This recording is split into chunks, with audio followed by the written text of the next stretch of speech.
Stadium in San Diego. It has been a sellout the last few days. Loyal SC ready to kick off this season.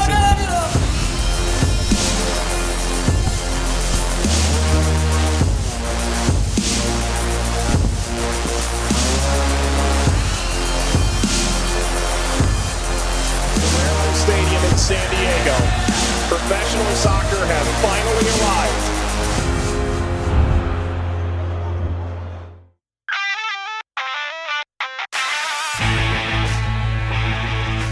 Welcome to another episode of Left Coast Sports with Jon Schaeffer. And on this week's episode of Left Coast Sports, we're talking conference realignment with Jon Kurtz. He's done an absolutely incredible job covering all the developments across the national landscape in FBS football. I'm talking about the Big 12 and the SEC and the Group of Five over these last handful of months. And if you're a college football fan or just a fan of college sports in general, and you want to learn about what's next for schools like San Diego State or Boise State and others, I think you're really going to enjoy our conversation. Jon is a great follow on Twitter, also on YouTube. You can follow him on Twitter at JL Kurtz.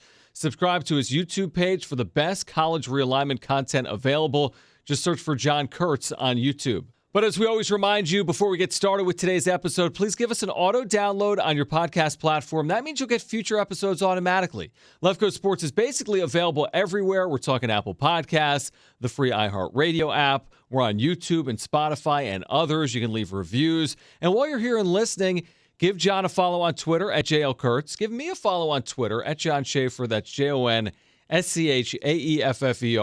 at Jon Schaeffer. So let's get right to it. Why did Texas and Oklahoma jump to the SEC now? Will the Big 12 expand again? Is realignment coming to the Group of Five? Here's my conversation with Jon Kurtz. So, Jon, walk me through this if you don't mind. Why was the time now for the conference realignment chairs to be in motion and Texas and Oklahoma leaving now for the SEC? Why does it make sense to make that announcement now as opposed to later? Yeah, I think the picture has become clearer through the work of a lot of great reporting from a lot of different people in the aftermath of this. It seems like what happened is, first of all, Texas and Oklahoma caught wind of ESPN and Fox telling the Big 12 that their TV deal coming up here in 2025 when the grant of rights is done would be just the same as the deal that they signed, I believe it was 12 years ago when the last round of realignment came up. So they would not be getting, you think about like in terms of like a cost of living raise, something like that, like not even that in the TV contract. And so you already have a situation where the Big 12 is sitting at about $40 million per year in terms of the payout for TV, NCAA tournament, all of that stuff lumped in together, which is behind the Big 10, which is already in the 50s. And the SEC with Texas and Oklahoma is projected to go north of $60 million per year. So I think Texas and Oklahoma were looking around like, hey, do we really want to sit here and continue to get further and further behind our peers, sit $10 to $15 million below our peers as time moves on here for it and sign ourselves up for another decade of that. And I think that is really what spurred things on and why they first started to explore. And then obviously the SEC seemed to be a pretty willing participant here in bringing Texas and Oklahoma along. So I think it's really, if people want to make it about, and certainly I'm here for the Texas jokes and all of this and how much are they going to actually win in the SEC. Everybody wants to make it more about that. I think really it frankly is just all about money. And that's what set this off. It still is amazing to me that they kept it as quiet as they did for so long. And the ultimate answer to your question, why did we find out when we did? It's actually because Texas A&M finally caught wind of it and got upset. And that was the leak. They leaked it to their beat writer in the Houston Chronicle. So that's kind of the long and short of it. I think where it's at right now. And the unfortunate reality is that obviously leaves a lot of teams, not just in the Big 12, but these tentacles go pretty far out. A lot of teams now in some tough spots as the chairs, in your words, really do start to move around here. So what impact does this have on the other eight? And we know about the Big 12 additions, obviously, and I think they're very good additions. Clearly, the TV revenue to some extent is going to come down, although maybe not as far down as some expected. But from Kansas State's perspective, Iowa State's perspective, what type of impact could having less TV dollars coming in have on athletics in general? Yeah, the unfortunate reality is that I think there is a pretty significant impact, even if they do wind up with 20 to 25, which seems to be kind of the general expectation right now. So you're losing about $15 million per year. I think one of the big factors here, and especially you think about like an Iowa State's case. So they have a pretty hot commodity right now in Matt Campbell as their head coach.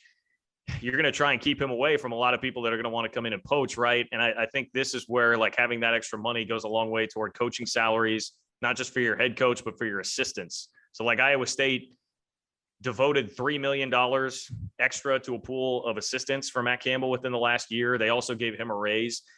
Things like that, I think, are what become difficult if you're losing $15 million per year in your athletic budget. And that's where I really worry about, are you able to compete and keep up with the Joneses in terms of keeping your coaches? Because how much of a difference does it make for Iowa State football right now if Matt Campbell is not the coach? You know, I mean, he's the one guy that's won there in basically my lifetime and beyond. So that's the type of thing that gets really tricky. Even, you know, if you think about like all the analysts, if you go look at like Alabama's coaching staff, for instance, or Clemson or Georgia, and how many analysts and just extra coaches, extra recruiting help they have on their staff, they're already outpacing everybody by so much on that. And you lose the ability to go take in as much extra help as you want to really compete with schools like that. Now, there's always going to be a gap there. And I mean, the reality is the K-State and Iowa States of the world have been competing at a disadvantage already for years. And it goes back to even when, you know, in the no scholarship limitation days with how much of a disparity there was in talent back then. So there's always an element of that, but this just widens that gap. And then it's about like erosion over time. You know, over time, if you lose more coaches over the next 10, 15, 20 years, what happens to interest in the sport? What happens to donations, et cetera, et cetera? And you can kind of walk down that path. And maybe that's thinking about it a little bit too negatively, but I think that's really the fear here.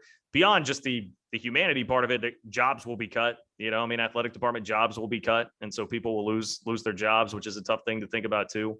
I think that's really, to me, where the impact would be felt the most. And then on top of that, beyond the money, it's like the prestige, right? I mean, does the Big 12 fall in the eyes of the average college football fan in terms of its prestige in the college football world? And does that affect recruiting? There's just so many ways that it really can affect teams. So I think it's easy sometimes to get bogged down and just looking at the numbers and being like, okay, so they're losing $15 million. What's that? These athletic departments operate on huge budgets, but it can have a pretty big impact in my eyes. What did you think in general of the additions? And the question really is, could they have done better? The only knock from my perspective would be the width of the league, the size overall. There was already the outlier with West Virginia. I think Cincinnati made sense from West Virginia's perspective. But now going as far west as Provo with BYU, and I want to get into San Diego State with you coming up as well. But, you know, you add good football brands. Is there any concern with the overall size, the scope, the geography of the league? I think I can understand why people would have some concern about it, and just the absurdity of it. I mean, really what conferences are turning into now with realignment, it frankly is kind of absurd. And, you know, 20 years ago, we would have looked at it and been like, what exactly is going on here? But the bottom line is, it's a fight for survival. And so it was about adding the four best, what the Big 12 thinks are football brands right now / potential brands. You know, I mean, I was like the analogy I heard someone say, and I think it's correct. The Big 12 looked at it like a recruit or a prospect in the NFL draft and said, well, look, there's not a sure thing here, but what are the best athletes we can go get to try and grow and develop? And I think that's what they've done. So I think that's basically it. It was just whatever the geography is going to be damned, because we have to go out and get the best football programs that we possibly can, and just do that to try and rescue what's left of the conference. So I don't have a huge issue with it necessarily. It was kind of like when West Virginia was added, there were the same kinds of questions. Like, what are we doing? Does that make sense? Why would you go all the way out there? What about West Virginia's travel budget? And there are definitely concerns. And West Virginia spends between $3 and $5 million per year every year just on their travel alone for all their sports, which is a crazy expense. But if the alternative is playing in the American Athletic Conference and your payout is $10 million a year versus $40 million a year, I mean, that's the kind of thing that we're talking about here. So I think it's just, you know, as a purist, a college football purist, like it is really frustrating and it is very weird. But you just have to do what you have to do. And I think that's basically what the league has done here. John, I'm curious, why are we hearing so much about already the possibility of future Big 12 expansion? We know about Texas and OU on the way out, but they go +4. I guess net is a +2.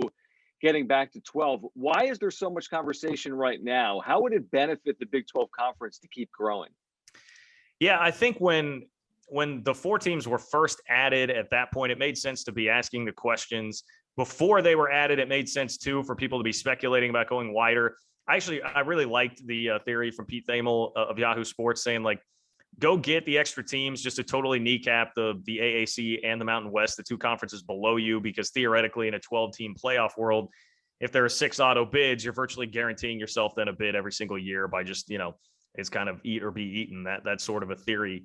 So I think it made more sense then. Now I'm not so sure that the right move is to be in a hurry to add teams, just because you have solidified yourself. The Big 12 clearly needed to make some kind of move. They've done that. I think they're back on more stable footing. And now I think you can go back to being a little bit more picky in terms of what you're doing. And a part of that to me is because let's look at what happens with the Pac-12 TV deal, which is coming up within the next 18 months, because no one seems to be talking much about this, but to me, it would make sense that a similar situation could play out with USC and Oregon that played out with Texas and Oklahoma, where they say, right now, the Pac-12 payout's already $8 million below the Big 12 at 32. So they better be getting a pretty substantial increase on that TV revenue, or else, again, USC and Oregon could look around and be like, okay, so we're signing up for 10 years of being $20 million behind the SEC. I don't know about that. What if we go join the Big 10 and now we're making $60 million a year? If that were to happen, then the Pac-12 disintegrates. Then maybe you have some other options there. Those are the kind of things I would be thinking about if I were the Big 12. Now, at the same time, I do understand the appeal of a San Diego State, the appeal of a Boise, maybe to a lesser extent to me, Memphis. I'm not as high on Memphis as some seem to be. But I think the Big 12, some leftover, so to speak, from that process where they vetted all these schools and looked at schools that they would like. And so some of the reporting is based on that. And hey, these schools were really close. And if you wanted to be a real negative Nancy about the Big 12, some have floated the theory too that, hey, there has been reporting from the Fort Worth Star-Telegram that TCU and Houston were close to getting invites to the Pac-12 and still might at some point in the next year leave. So if you are fearful of somebody else leaving, that might be a way to try and just give yourself some extra insurance. Kansas also does not seem to be real thrilled with the new setup. They fancy themselves Big 10 bound, for instance. Reality of that situation may be different than what they think, but they think that. So if you're fearful of losing another school or two down the road, maybe it's just like an insurance plan there too. So I just think there's a lot to play out. I would not be in a rush to do it, because then you're splitting the pie more ways. And what's your TV value going to be if you add extra schools? I think there's a lot to really parse out, and it's probably slowed down some with football season coming up right now here. I think it's just there's a lot of moving parts, and it's a pretty complicated process here at this point. I've sold you on this before. You were on my radio show here in San Diego about San Diego State. I've heard you talk about them publicly as well, and I know you've been complimentary of the program. Would it make sense, in your opinion, from the Big 12's perspective, to just get into the recruiting foothold of Southern California? It's like the Pac-12 obviously is the only power league playing football in the state. We know the SEC is able to recruit California. We know some of the power programs like Ohio State have done it as well. But wouldn't it make sense, just from an on-field product, to potentially get into that recruiting area for the Big 12? I think there's a lot of value in it. And I think the Big 12 would basically agree in a roundabout way without having directly said it about the market of San Diego or getting into California. Because what have we heard about the schools that they've added? Well, Houston has not even been a great football program, but they want to be in the Houston metro area, which is, if you could just throw a fence around the Houston metro area and recruit that every single year, you'd probably win the national championship. There's enough talent there. You could compete at that level. So they wanted that. Ohio is one of the most talent-rich states in the country. And you go get Cincinnati, obviously a major metro in the state of Ohio. And that was really talked up by Bowlesby and company. And then same thing for Florida. You're getting into Central Florida, which is another very fertile recruiting ground to make some inroads there. So that was a big part of the pitch of why they were adding those three schools. So it just makes sense, right, to go into San Diego. To me, it strikes me as very similar to what they did with UCF, because Orlando is a market without an NFL team now. And so you're in a fertile recruiting ground with a lot of players in a place that doesn't have an NFL team. San Diego, no NFL team at this point, obviously fertile recruiting ground, a lot of players. And the other thing that's really attractive to me about the timing right now, obviously when San Diego State would come into the league, if they were to add them, who knows what's happened with USC by then. But there's been a lot of talk about USC like losing its grip on the SoCal recruiting scene and losing out to some schools like Oregon or even other places recruiting more nationally and coming in there. So it seems like as good a time as any to get into Southern California right now, if USC is not going to have a total vice grip stranglehold on it like they have at some points in the past. So I do think there's a lot of merit to that. Does it surprise you a little bit when you hear about some of these Mountain West schools, maybe not San Diego State or Boise State? It seems like, at least publicly, there's a good chance they remain, at least for the short term, in the Mountain West. But when you hear about an Air Force or a Colorado State, at least entertaining the prospects of moving from the Mountain West to the AAC, does that surprise you at all when you look at kind of what's left of the AAC and where the Mountain West is as a conference right now? Yeah, it absolutely does. So someone sent me an article last night that was talking about that hey, Colorado State and Air Force may be gone, and I was like, man, my initial reaction when people asked me about that, I said, I just don't know. I mean, for marginal, perhaps money increase. I mean, and who knows what that even really is going to look like with what the AAC's TV future is going to hold. You want to be sending all your non-revenue sports across the country for just a marginal step up. And, a lot of these schools have been waiting around hoping for the Big 12 anyway. Maybe, Colorado State and Air Force are a little bit more on the periphery of that conversation than being right in the middle of it. But I don't know. To me, it feels like a lot. It feels like a lot of logistical nightmares for not very much gain. I don't really see what the advantage is there. And I think there's a case to be made. If you're talking about, I know I heard the Mountain West the AAC was trying to sell, for instance, Boise on, being the power of the AAC. Well, it's like, they're already a power in the Mountain West, and it's virtually the same thing, and it makes more geographical sense, and they already kind of have a brand and identity established there.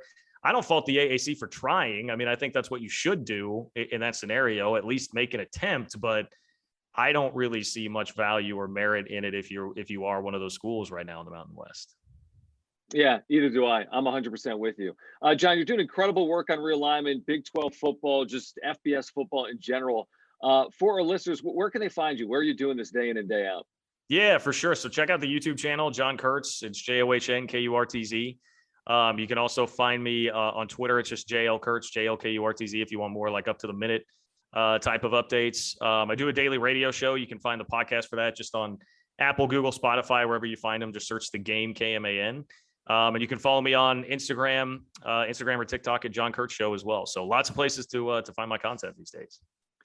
I have a feeling that this discussion will continue in the weeks and months and potentially years ahead. So, John, I appreciate you doing it today. Thanks so much. Hey, anytime, John. Take care. So thank you again to John for his time today on all things related to college realignment. It's become a 24/7 news cycle. And as I said earlier, he's just spectacular on Twitter and YouTube. For college sports fans, you can follow him on Twitter at JL Kurtz. Subscribe to his YouTube page for the best college football realignment content available. Just search for Jon Kurtz on YouTube.